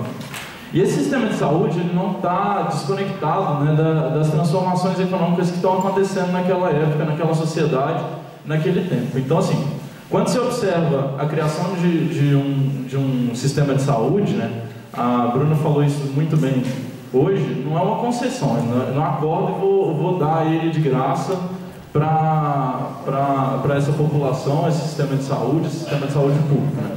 Ele é fruto de uma mobilização e ele é fruto também de uma apropriação desse interesse econômico para dar alguma liberdade para esse trabalhador, assim. Então, assim, o Otto von Bismarck, né, que o Cútulo estava falando ontem da criação do Sistema Nacional de Saúde na Prússia. Ele só propôs a criação de um Sistema Nacional Previdenciário lá, então, assim, quando ele propõe um sistema de saúde na Prússia, ele propôs um sistema de saúde para um trabalhador que contribuía com o imposto de renda, então, assim, para que esse trabalhador voltasse para o trabalho o mais rápido possível. E quando esse sistema foi criado, foi justamente na época de industrialização na Alemanha, em que se precisava ter um sentimento nacional também de um povo, né? E esse exemplo ele ilustra os diversos outros exemplos que a gente tem no mundo. Então, quando a Inglaterra criou o NHS também, foi por entender o Sistema Nacional de Saúde inglês, foi por entender que eles, em 1948, logo depois do pós-guerra, foi por entender que eles precisavam de um sistema de saúde, porque aquela população não teria dinheiro para pagar um plano de saúde, não teria dinheiro para pagar uma consulta, então ela precisava ter um acesso a esse sistema de saúde para poder voltar o mais rápido possível para esse trabalho também. E no Brasil não é diferente, né? No Brasil, assim, a gente começa a ter um esboço de saúde com a medicina campanhista, né? Que no início do século XX, quando a gente tem um êxodo rural importante, a gente precisa, e uma aglomeração de pessoas na cidade, a gente precisa de um modelo de saúde que dê vacina para essas pessoas, para que elas parem de propagar essas doenças e parem de tirar esse trabalhador do absenteísmo. E depois esse sistema foi evoluindo para um sistema de medicina predominantemente privado durante a ditadura militar, né? E todo esse cenário de ditadura militar, de questionamento de direitos, né? E vai dar origem ao movimento da reforma sanitária que o Xerém estava falando e que posteriormente vai ser criado, né, o SUS. Então, assim, onde que a gente... Vamos voltar para a formação médica agora. O relatório Flex, né, o Xerém já falou bem sobre ele serviu para formar um tipo de médico que ele contribuiria com esse complexo médico industrial, né, contribuiria com o financiamento de indústrias farmacêuticas, e durante o século XX, vários estados foram criando os seus sistemas nacionais de saúde, em que os estados teriam que bancar o custeio desse sistema nacional de saúde.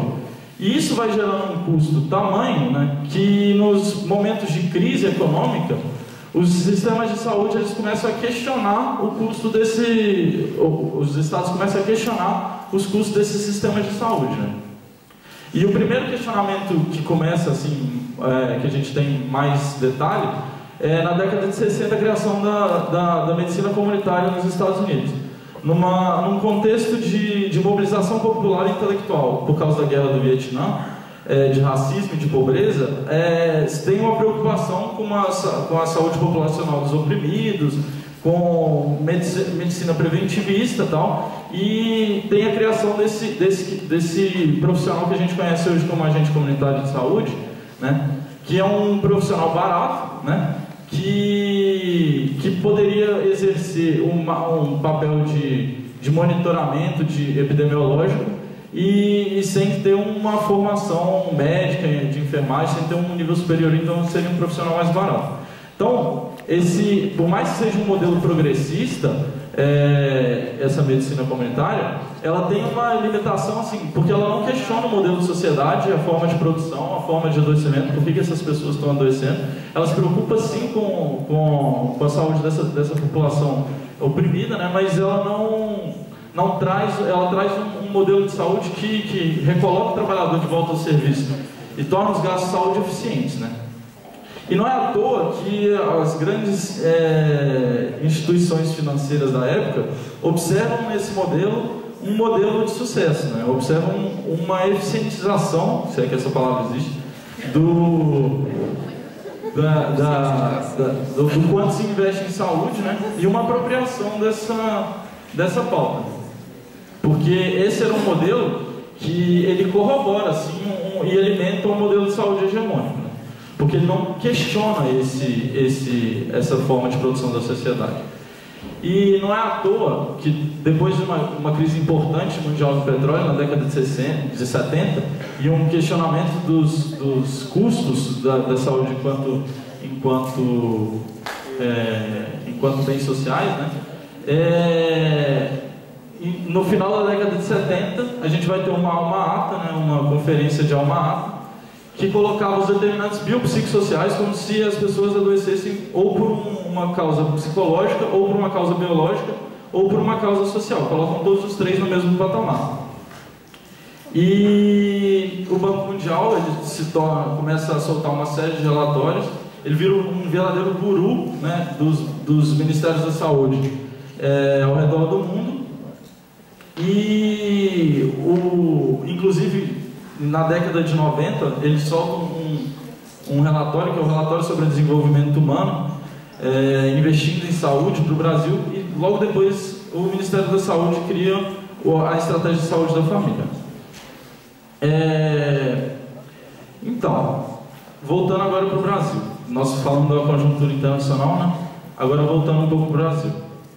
Nessa época, antes um pouco da década de 90, nós vamos ter um cenário de privatizações, né, da ditadura, do INAMPS, né, um modelo de saúde extremamente hospitalocêntrico, que tratava a saúde como um bem de consumo, como um bem que se pode adquirir, né, e poucas pessoas poderiam adquirir esse bem, e em especial aqueles que contribuíam para a Previdência, né, então em especial os trabalhadores, para eles poderem voltar o mais rápido possível para serem explorados, para se tornarem mais uma peça nessa engrenagem, né? E então era um modelo que alimentava o complexo médico industrial e que não questionava a forma de adoecimento da sociedade. Surge então esse movimento da reforma sanitária, que traz a determinação social do processo de saúde e doença. Então, assim, o que é essa determinação social do processo de saúde e doença que a gente tanto ouve falar aqui nas mesas da DENEM? Um paciente, por exemplo, que tem diabetes, ele precisa caminhar, né? Ele precisa se alimentar bem, ele precisa fazer exercício físico. Só que ele sai 5 horas de casa para trabalhar, para pegar um ônibus, e volta às 7 horas da noite. Na rua dele não tem pavimentação, na rua dele não tem iluminação, né? Então como que esse cara vai fazer exercício físico? Como que ele vai comprar um alimento decente se ele não tem dinheiro para fazer isso, né? Uma lombalgia, um paciente que tem uma dor nas costas, causado por um excesso de peso que ele pega. De que adianta você dar um remédio para essa lombalgia se você não está retirando o processo de deterioração desse ser humano que está causando essa dor nas costas? Então, assim, qual que é o papel do médico nessa situação? Se ele vai só medicalizar, se ele vai só postergar um problema e esse problema vai estourar depois. Outra questão, tá? Por exemplo, aqui nesse gráfico de mortalidade de tuberculose pulmonar, gráfico de mortalidade de tuberculose pulmonar na Inglaterra, você observa que a principal queda do gráfico, ela não se dá na época de descobrimento do bacilo, nem do descobrimento do antibiótico, e muito menos da vacina. Eles dão num período de luta intensa, né, de 1840 a 1850, por melhores de condições sociais em toda a Europa. Então, assim, falsa ideia de que é só o vírus, só a bactéria que está causando aquele adoecimento, e não a forma como as pessoas estão aglomeradas, a forma como as pessoas estão existindo em uma questão de subsistência, que o movimento da reforma sanitária traz. E mesmo a mortalidade infantil, se a gente for pensar hoje. O que causa mais impacto nessa mortalidade infantil? A adoção de mais uma vacina nesse calendário, ou é o aumento da licença maternidade? Então, assim, porque se você pensar, quantas pessoas hoje não têm a licença maternidade? A gente vê isso nos ambulatórios de pediatria corriqueiramente. A mãe, ela precisa voltar para o trabalho, porque ela trabalha no setor informal, e ela não tem como alimentar essa criança direito. Então, essa criança vai adoecer mais vezes, ela vai ter mais infecções, ela vai criar menos anticorpos, e isso vai prejudicar sistematicamente o desenvolvimento físico dessa criança também. Então, a luta por uma extensão dos direitos trabalhistas, ela é também uma luta por uma melhora na condição de saúde dessa população. Então a gente tem um impasse, né? Um médico generalista, a gente tem um programa, né, financiado pelo Banco Mundial, um programa ideologizado pelo Banco Mundial, que pauta a atenção primária, né, a atenção básica, mas que não questiona os modelos de sociedade, que vai medicalizar essas pessoas. E a gente tem num outro extremo também o médico especialista, fragmentador, né, que medicaliza e pede exames baseados no raro. Então a gente aprende no hospital o mais raro das doenças e tenta investigar o mais raro das doenças, pedindo os exames cada vez mais complexos e medicalizando com medicamentos que vão alimentar esse complexo médico industrial, tratando o estado permanente de doença. Então, por isso que muitas vezes quando a gente vai falar de promoção à saúde, a pessoa confunde com prevenção, né? E a gente tem um médico generalista que também sustenta as farmácias populares. A professora estava falando das privatizações, né, das prestações de serviço no interior, e eu fiz o internato rural em que não tinha, a prefeitura tinha que pagar para os pacientes fazerem o raio-x para o setor privado, né? Então isso também é privatização, isso também é gasto com o setor privado. Então a gente tem um médico que vai pedir um monte de raio-x para aquela prefeitura, que vai indicar remédios que essa pessoa vai comprar nessa farmácia popular, que também é financiada pelo governo, para a iniciativa privada, e que vai trabalhar, que prepara o trabalhador para mais um dia de trabalho, né, sem o vínculo, porque ele não conhece aquela comunidade. Daqui a 2 anos ele vai ser demitido, ou ele vai ficar 1 ano no Provab, né, ele vai ficar 3 anos ou mais médicos. Então ele não vai conhecer aquela população, não vai saber por que aquela população está adoecendo. e que é o que o Xerém estava chamando de que a medicina de família trata hoje como superclínico, né? Que ele não se envolve com as questões ambientais e trata um estado de doença e prevenção de doenças. Então ele vai fazer no máximo essas promoções de ação. Na época de dengue, ele vai fazer uma campanha contra a dengue, né? Na época de tuberculose, não. Na época de vacina, ele vai fazer uma campanha pela vacinação. E vai fazer esses grupos de trabalho, grupo de trabalho contra a tuberculose, grupo de trabalho contra diabetes, grupo de trabalho contra hipertensão, mas não vai se envolver nas questões daquela sociedade, não vai organizar um fórum local de saúde para debater as questões daquela comunidade em específico, né? Que é justamente o modelo de atenção primária barato, né, que o Banco Mundial ele aponta nos seus mais diversos relatórios. Então, que o Xerém estava falando, né, de uma terceira via, e eu acho que a gente falou isso diversas vezes, que é o que a gente está defendendo para a executiva. A gente está conclamando com que a executiva venha travar essa luta, que é um médico pautado nessa atenção básica, sim, né? Que se envolva com as questões locais, que ele organize esse trabalhador, que ele ajude na luta desse trabalhador, que ele tenha um vínculo empregatício, porque senão, né, ele vai brigar por uma ambulância junto com aquela população. O que o prefeito vai fazer? Vai demitir ele no primeiro ato. A organização social vai demitir ele no primeiro ato. Então, o que acontece hoje no Rio de Janeiro, né? As organizações sociais espalhadas pela cidade, se o cara ousar questionar o saneamento básico daquela região, ele vai ser logo demitido, né? E o que eu estou fazendo um trabalho lá em Goiânia agora num PSF no Real Conquista, que é muito longe mesmo, e não tem saneamento básico, não tem energia. E eles acabaram de construir uma UPA lá. E a UPA, ela não funciona porque ela não tem saneamento básico para lavar, para fazer autoclave dos materiais. E ela não funciona porque, se ela funcionar, a carga de energia que ela vai demandar apaga todas as casas ao redor. Então, assim, para que serve aquela UPA, né? Para que foi criado aquilo? E o postinho de saúde, ele não funciona porque ele não tem um gerador para manter as vacinas numa temperatura adequada, né? E porque o prefeito é de um partido e o governador é de outro, e aí eu não tenho a CELG nunca foi lá instalar esse gerador, e essa unidade básica já está construída, já tem 3 meses, né?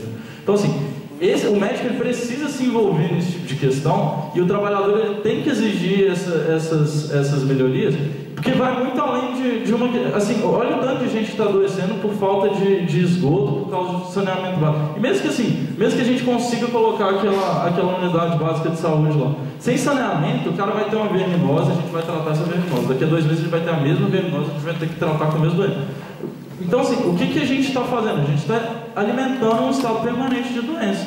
Sem fazer esse que a gente está falando desse médico militante que vai fazer a clínica, mas que ele se envolve com as questões sociais, ele não promove saúde, ele vai prevenir doenças e ele vai fazer a prevenção o tempo todo, né? Então, assim, é um cara, esse médico que a gente está falando.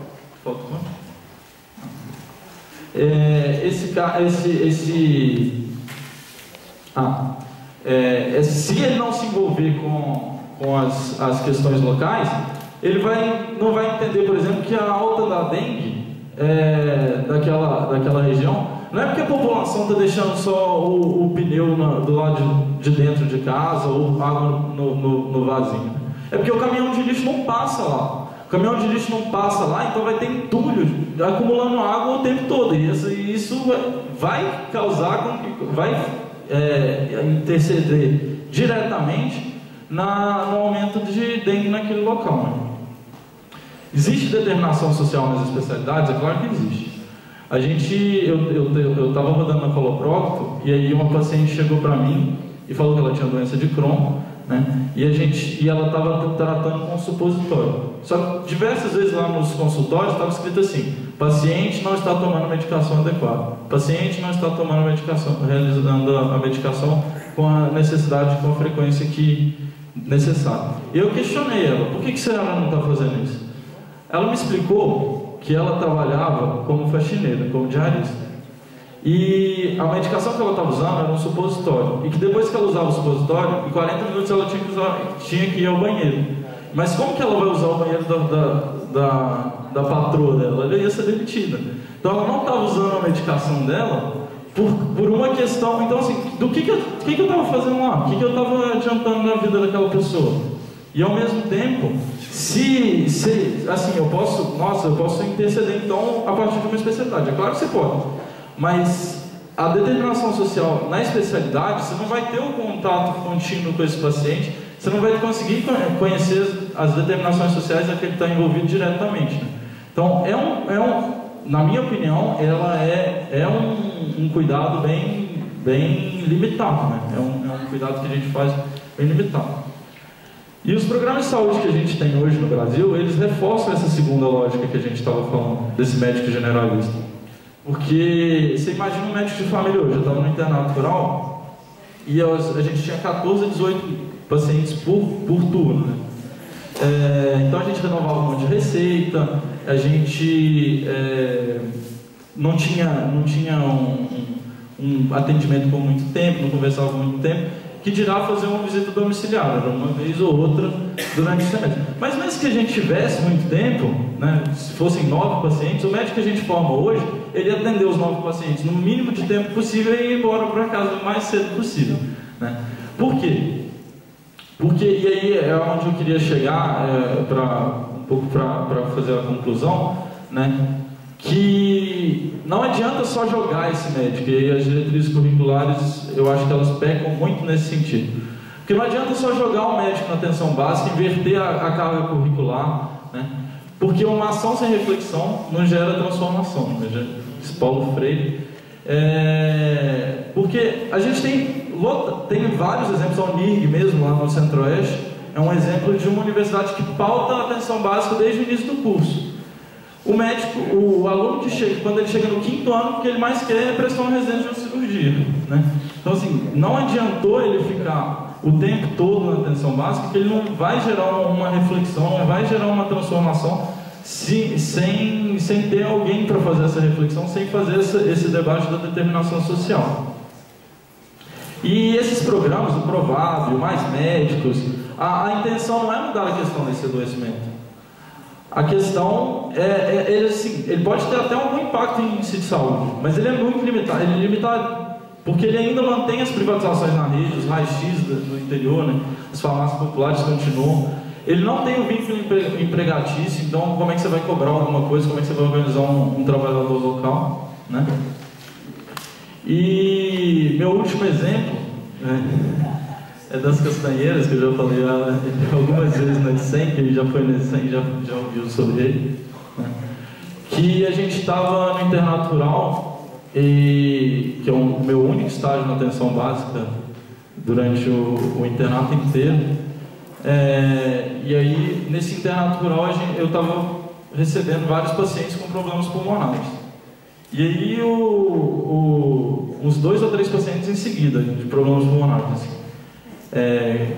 E aí, o médico ele passava um corticoide, né? E não encaminhava esse paciente para o pneumologista, não encaminhava para um segundo setor, então, para atenção terciária. Se ele não encaminhava para o especialista, né, ele estava resolvendo o problema dessa população, ele estava dentro dos 85% de resolutividade só porque ele não estava encaminhando? Não. Ele estava mantendo uma condição de adoecimento, porque essas pessoas moravam do lado de uma castanheira. Essa castanheira produzia fumaça o tempo todo, aí esses pacientes tomavam corticoide, né, para não ter tanta tosse, para impedir a progressão dessa DPOC, né? Mas ele mantinha esses pacientes perto dessa castanheira, e essa população não se organizava para tirar essa castanheira de lá ou exigir que eles recebessem mudança em outros locais. Então, o que esse médico estava fazendo? Ele estava mantendo uma condição de adoecimento. Ele estava alimentando todo um complexo médico industrial né, todo um complexo de adoecimento, sem fazer essa reflexão, sem fazer esse questionamento.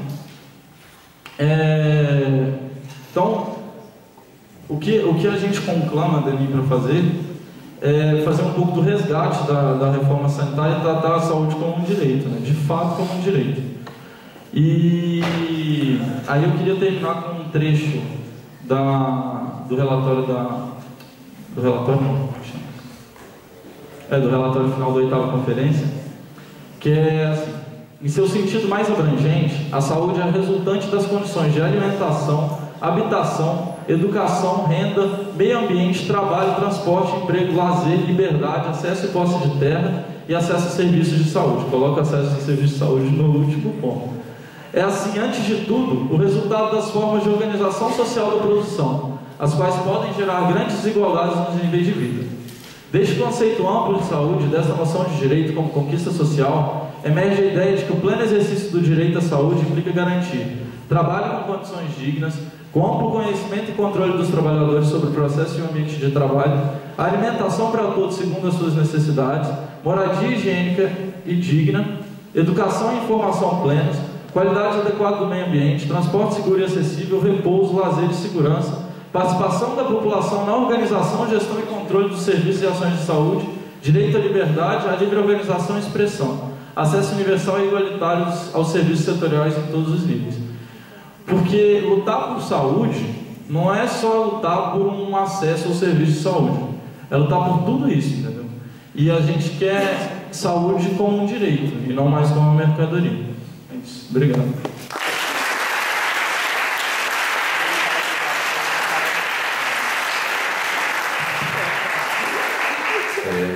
Bom, pessoal, agora a gente vai para aquela dinâmica de discussão em pequenos grupos, tá? Eu vou dizer o nome dos mediadores e a gente pede para que se mantenham as salas e os grupos de discussão da mesa de hoje de manhã. Os mediadores são o Cotô, da Unicamp, o Rony, o chefe, o Robson, a Ana Karen, a Carla, a Monique e o Jota. Vão ser 30 minutos de discussão, tá? Por favor, vamos terminar no tempo, porque a gente tem a cultural ainda hoje, que vai começar às 10 horas. Então, vamos tentar não se estender muito, tá? Para a gente voltar e ter a possibilidade de fazer as considerações finais. Então, pessoal, boa noite. Meu nome é Ana Karen. Assim, a gente discutiu algumas coisas do que foram colocadas na mesa, alguns pontos, assim. Um ponto que nós discutimos foi sobre a questão da atenção básica, né? E aí, de forma bem resumida, uma das coisas que foi discutida é que a atenção básica hoje, como ela está colocada, ela atende a, principalmente, o sistema capitalista, né? Justamente porque ela atende a uma atenção básica, como é colocada uma atenção básica para pobres e que é necessária para a reprodução da força de trabalho, a reprodução da força do trabalho, ao tempo que ela renova a força do trabalhador, ela dá saúde ao trabalhador para ele voltar e estar capacitado para esse trabalho. Mas a atenção básica, e aí no outro sistema que nós propomos, e aí quando a gente passa a ter a determinação social do processo de saúde e doença, ela é extremamente necessária como estruturante do sistema de saúde. E aí uma das coisas que foram discutidas, por exemplo, foram de como que a atenção básica, ela incuba, né, e da importância que ela é. E não é essa atenção básica no qual a gente tem o mínimo do necessário, mas sim a atenção básica como um nível primário e organizativo de todo o sistema, no qual a gente tem especialidades também dentro da própria atenção primária, mas também a gente tem um médico generalista que ele tem muita importância dentro dessa atenção primária. Em relação à organização dos trabalhadores dentro da atenção primária, isso foi um debate até que teve uma certa discussão, assim, mas eu acho que a gente acabou conseguindo conciliar as ideias, né? É que assim, hoje se superestima o papel do trabalhador médico dentro da atenção primária. Por quê? A gente acredita que em vários níveis, em locais onde há contradições sociais, as pessoas podem ser organizadas. Dentro da atenção primária, e aí o entendimento é que é do mesmo jeito. do mesmo jeito que a gente pode organizar as pessoas, trabalhadores, em relação às contradições do seu trabalho, dentro da atenção básica a gente também tem capacidade de organizar as pessoas a partir das contradições que são colocadas dentro desse modelo de saúde, no qual a gente tem uma precarização imensa dessa atenção primária. E aí eu acho que a gente conseguiu consensuar assim, nisso, né? Que ao mesmo tempo que se superestima, mas também há assim, um papel importante e que a gente consegue organizar as pessoas e que é um médico militante. E aí a outra coisa que foi colocada foi em relação à reforma sanitária e assim, como que essa reforma sanitária, ao ela acabar se institucionalizando, né? E aí a gente ter um movimento que é um movimento importantíssimo, no qual se pauta a determinação social do processo de saúde-doença, mas mesmo assim a gente não vê uma forma que essa reforma sanitária conseguiu fazer existir organização popular para se pautar um modelo de saúde, um outro modelo de saúde, e não só e simplesmente reforma do sistema. Isso a gente entendeu que o SUS ele é um avanço muito grande da saúde em relação ao que tínhamos anteriormente. Só que a própria complementariedade dentro desse SUS nos faz, por exemplo, hoje nós percebemos que ele atende à lógica do próprio sistema do capital ao repassar recursos públicos para a iniciativa privada e, como a gente colocou, ela é extremamente necessária para a renovação dessa força de trabalho. É isso.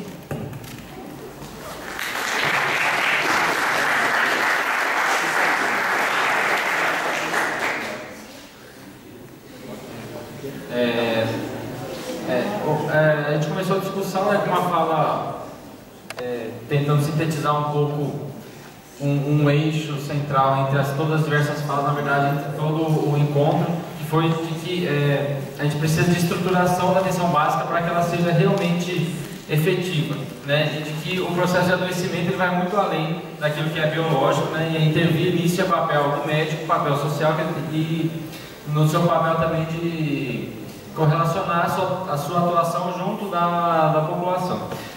E aí, na verdade, o nosso debate acabou que não houve um exato consenso, né, principalmente no que diz respeito à questão da atenção básica.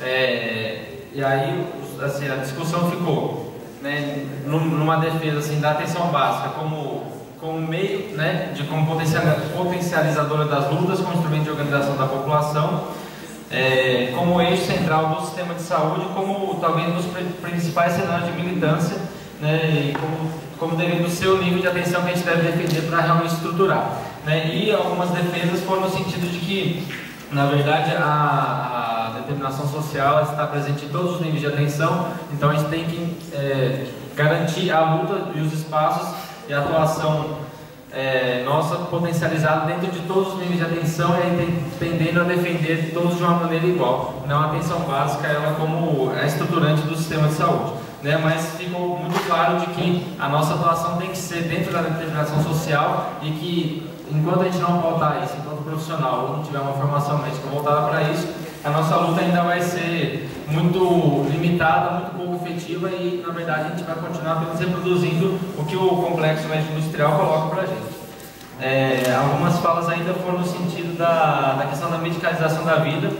e que, de repente, é importante também que a gente consiga ter alternativas à medicina que é proposta para a gente, inclusive para que o próprio médico e o paciente possam ter um pouco mais de autonomia, tanto no que diz respeito à prescrição, quanto no próprio processo de autocuidado.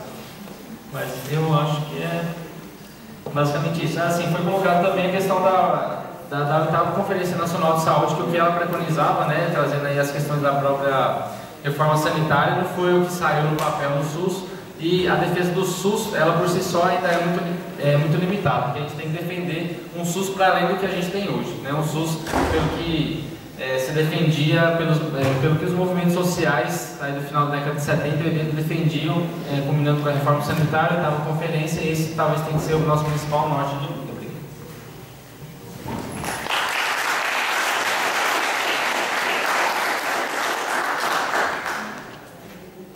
Oi pessoal, eu sou a Adri da SUN, do DAF e da FURG, onde vai ter o Enem da SUN, dia 15 de novembro, todo mundo lá. E, então eu vou tentar fazer uma síntese e qualquer coisa eu me complemento. Então a gente discutiu bastante atenção básica, né, como todo mundo. E acho que muitas falas foram no sentido que, de fato, a atenção básica tem uma maior resolutividade das doenças. Mas dentro dos limites que a nossa sociedade coloca, né, ela de fato ajuda, mas dentro desses limites. E esses limites eles são um pouco restritos, né, como a professora falou ali na primeira fala, porque as relações sociais que estão estabelecidas hoje são de fato o problema principal, né, onde a gente entra no debate da determinação social do processo de saúde e doença. E que a atenção primária ela pode ter um papel importante, aí a gente entrou em algumas divergências, né, mas ela foi colocado também que ela não necessariamente seja o único local de atuação com os outros trabalhadores e que existem outras maneiras de atuar, não somente na atenção primária, né? Outros locais para apontar essas contradições. Ainda mais hoje, né, onde está cada vez mais difícil para o médico trabalhar numa atenção primária, com as OS, um alto nível de exigência muito grande, muitos atendimentos e tal. E aí a gente entrou numa questão interessante do público e do privado, de como o público e o privado, né, como o SUS, ele contempla mesmo na Constituição o serviço complementar e o serviço suplementar, principalmente complementar nesse caso. E que analisando isso, a gente tem que ir além do SUS e além da reforma mesmo, né, tentando alterar aquelas relações de produção que não são contempladas, né, pelo nosso SUS. E entendendo que o médico está inserido nas relações sociais de produção, ele é um trabalhador, ele vende sua força de trabalho, né? Antes gera mais valia, e ele tem que estar junto a essas pessoas, os pacientes que também são trabalhadores e também estão inseridos nesse contexto. Acho que é isso.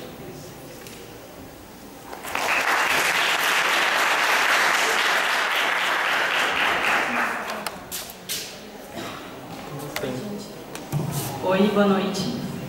Eu vou trazer um pouquinho do que a gente discutiu. Então, o primeiro ponto que a gente discutiu foi que o grupo considera que a atenção básica ela pode ser um espaço fundamental e estratégico para levar o estudante, para expor o estudante, como o Xerin tinha comentado até, as contradições mesmo, a realidade. A atenção básica ela se configura como um espaço em que você pode demonstrar isso, em que você pode relatar isso, ter isso de uma forma mais forte.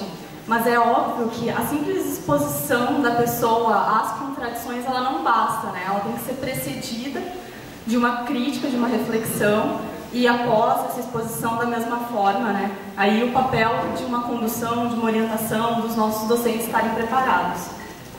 Outro ponto que foi colocado é que é essencial a disputa da educação médica para fortalecer o conceito de atenção básica que nós conhecemos, né? Então, se a gente não trava essa disputa dentro da nossa escola, a gente vai continuar tendo a reprodução de atenção básica que está colocada.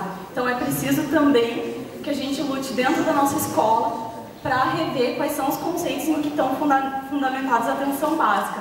Então, conseguir levar para dentro da escola a questão do adoecimento pelos determinantes sociais. Outro ponto que foi colocado, que foi até exemplificado pelo pessoal da USP, se eu não me engano, foi que algumas escolas usam cenários de prática que são tidos, digamos assim, como ideais, que são unidades que têm um funcionamento perfeito. Então, tem um sistema de referência contra referência perfeito, assim, meramente para provar para o estudante que o SUS funciona. Então, você traz para o estudante que aquele é o SUS, enquanto não é, né? O estudante, depois de formado, vai se deparar com uma outra realidade. Então, o grupo colocou isso como um ponto bastante negativo de algumas escolas, tentar mostrar um modelo idealizado em que o SUS realmente funcione da forma como está hoje, na sociedade que está hoje. Aí uma pergunta que veio para a mesa foi assim, quais os limites que o médico militante tem para atuar durante o seu trabalho e a diferença em ele atuar no seu ambiente de trabalho.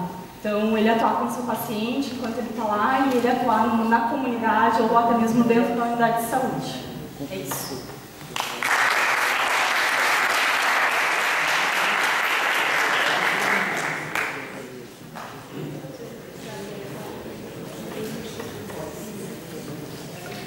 Eu vou fazer umas considerações aqui finais e até é difícil diante de tantas questões que foram aqui apresentadas pelos grupos, que são bastante desafiantes.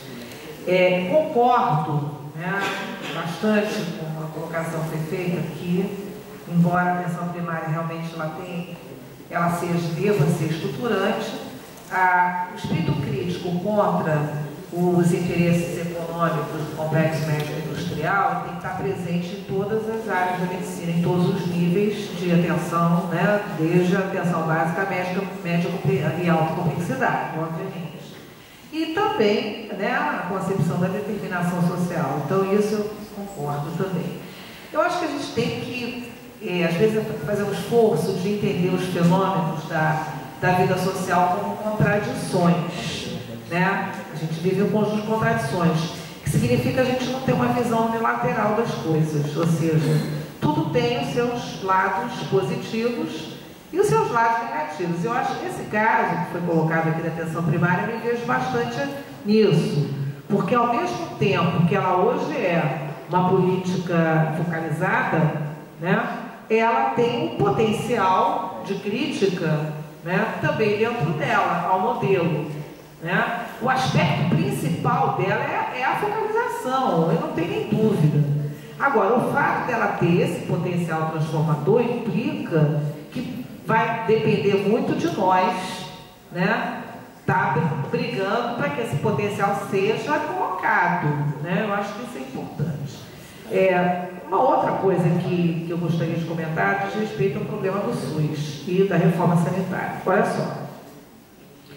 Eu fui a geração, né, que viveu essa luta da reforma sanitária. Então, eu acho que a gente é uma outra história que a gente vai ter que recuperar. A conjuntura da crise do regime militar, ela não foi unânime. Quem estava no movimento da reforma sanitária nunca foi um movimento monolítico. Ele sempre foi um movimento que tinha várias visões e várias tendências lá colocadas. E a gente precisa fazer essa conversa e passar isso para vocês, das novas gerações, né? Ou seja, existiam perspectivas, existia, no meu modo de ver, uma interpretação errada da transformação no Brasil naquele momento, que era achar que nós tínhamos no Brasil, país com as características de país dominado pelo imperialismo, país que não tinha feito uma revolução democrática radical como fez alguns países ricos da Europa, que a gente teria as mesmas condições socioeconômicas que permitiriam a implantação no Brasil do Estado de bem-estar aos moldes do que foi os Estados de bem-estar europeus, né? Então, portanto, isso significava uma certa ilusão.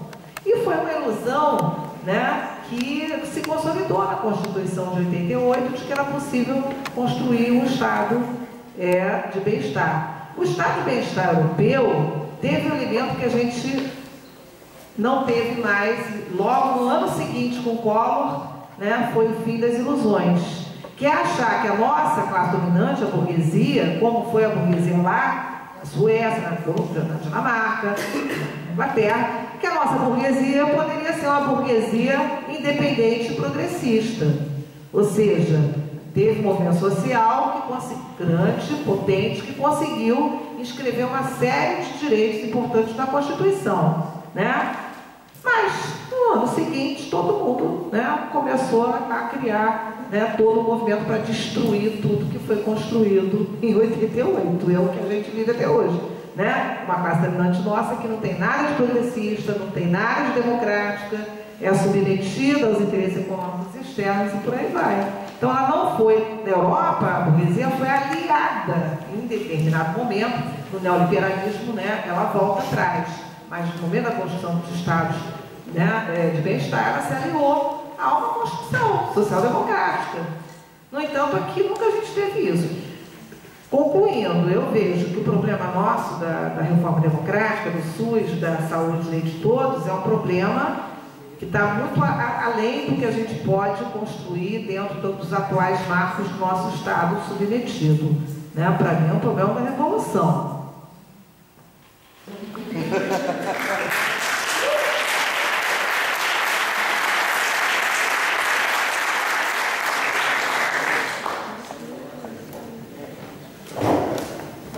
Vamos lá. Sim, galera, eu não consigo compreender muito bem essas análises que foram colocadas assim da defesa. Assim, em nenhum momento a gente apresentou uma dicotomia do atendimento. A gente defende que a população tenha acesso a bons especialistas, que quando for necessário que a população tenha acesso à medicação, a pedido de exames. Mas é uma concepção de atenção básica que eu discordo completamente, assim, do que foi colocado por algumas pessoas nas análises do grupo. É uma concepção de atenção básica que está totalmente descolada da realidade de saúde da população. Assim, eu não consigo conceber que o movimento estudantil de medicina vai defender, por exemplo, a formação super especializada, né? Isso vai totalmente ao encontro do complexo médico-industrial. Então, assim, eu defendo, e eu acho que, como eu coloquei, foi uma análise política da DENEM em alguns momentos, de alguns grupos, que a gente viu esse vácuo político no debate. E justamente quando chega, né, a bomba explode do Mais Médicos, do Provab, a DENEM, né, teve que recuperar o debate que não tinha feito nos últimos anos. A mesma coisa da educação médica, né? A gente não pode permitir que esse vácuo político exista. A gente tem que pautar. A executiva dos estudantes de medicina tem que pautar a educação médica. Se a gente não pautar, ninguém vai pautar do nosso jeito de ver, sabe? Eu acho que é muito complicado. Eu discordo que existe essa dicotomia. Eu acho que o que a gente está tendo aqui é uma divergência de concepção de atenção básica. A atenção básica que vocês colocaram não é a que eu defendo e não é o que eu compreendo como instrumento de transformação da realidade, sabe? Então, assim, eu acho que talvez a gente precise se aprofundar mais no tema. Eu acho que esse foi o momento inicial. O ECEM também o debate aconteceu, apesar de eu não estar lá nos repasses que eu tenho aqui, o debate aconteceu, mas muito mais do que divergências assim de inserção, né? Eu não acho que o estudante, inserir o estudante na atenção básica, isso serve, só isso, sabe? Mas eu acredito sim que nessa sociedade ou numa outra sociedade, o caminho para a estruturação do sistema de saúde é a atenção básica. E não é porque o Banco Mundial defende isso também que a gente vai se eximir de fazer esse debate e defender a atenção básica, que é totalmente diferente dos objetivos que o Banco Mundial coloca como atenção básica. Então, assim, eu acho que é muito complicado o movimento estudantil de medicina defender não defender essa concepção de atenção básica, mas ter essa análise sobre a atenção básica. Então, assim, eu acho que a DENEM precisa retomar muito esse debate e precisa colocar o debate não como fim, o debate da educação médica, mas a educação médica e a atenção básica como instrumento de transformação. E eu acho que a gente não pode se eximir porque não existe vácuo político, galera. Se a gente não está fazendo esse debate, tem gente que está fazendo e não defendendo os interesses do povo. Então, era isso que eu queria colocar. Obrigado, boa noite.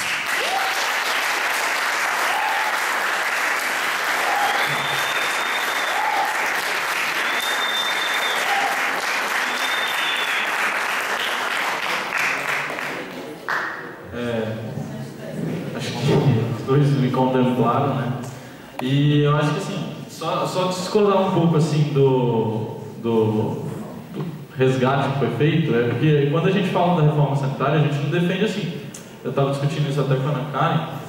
Eu não vou defender o que foi constituído na Constituição, pura e simplesmente, sabe? O debate que a gente está fazendo de retomar os valores da reforma sanitária não é para defender acriticamente qualquer tipo de movimento, nem qualquer tipo de institucionalização que a gente enxerga que foi um erro, né? A complementaridade, a forma que o movimento enxergou ou que não teve força para bancar no Congresso, porque a gente sabe como é que é a disputa no Congresso, a gente sabe quais são as forças econômicas que estão representadas ali no Congresso, né? E a atenção básica que a gente defende, e alguém falou como ela é recheada de contradições, e aí é por isso que a gente defende também a atenção básica, porque a gente não consegue enxergar uma forma assim, existem formas de se lutar contra o capital nas mais variadas situações que você tiver no seu dia a dia, e a gente vai defender isso, e que você lute contra o lucro, contra a acumulação e tudo mais.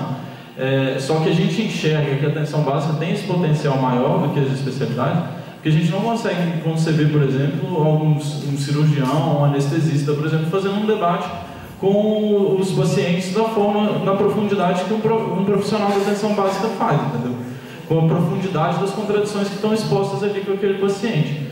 E que, é claro que vão ter contradições no cirurgião sobre a fila, sobre a demora, sobre o subfinanciamento.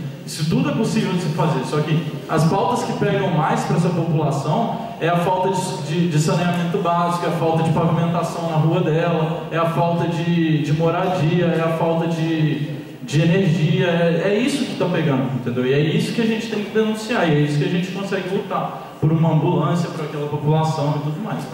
E a gente defende um médico que seja militante, não é só agora, é agora, no momento de descenso de lutas, no momento de ascenso de lutas, no momento revolucionário, no momento pós-revolucionário, para consolidar essa revolução, entendeu?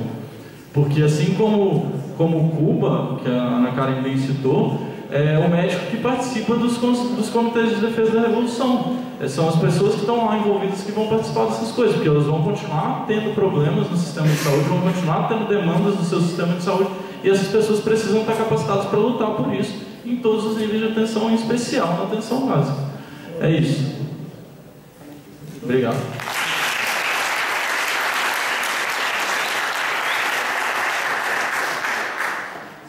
Bom, pessoal, vamos encerrando a mesa. Queria agradecer os palestrantes, queria agradecer o pessoal que ficou até agora para esse debate, acho que foi muito produtivo.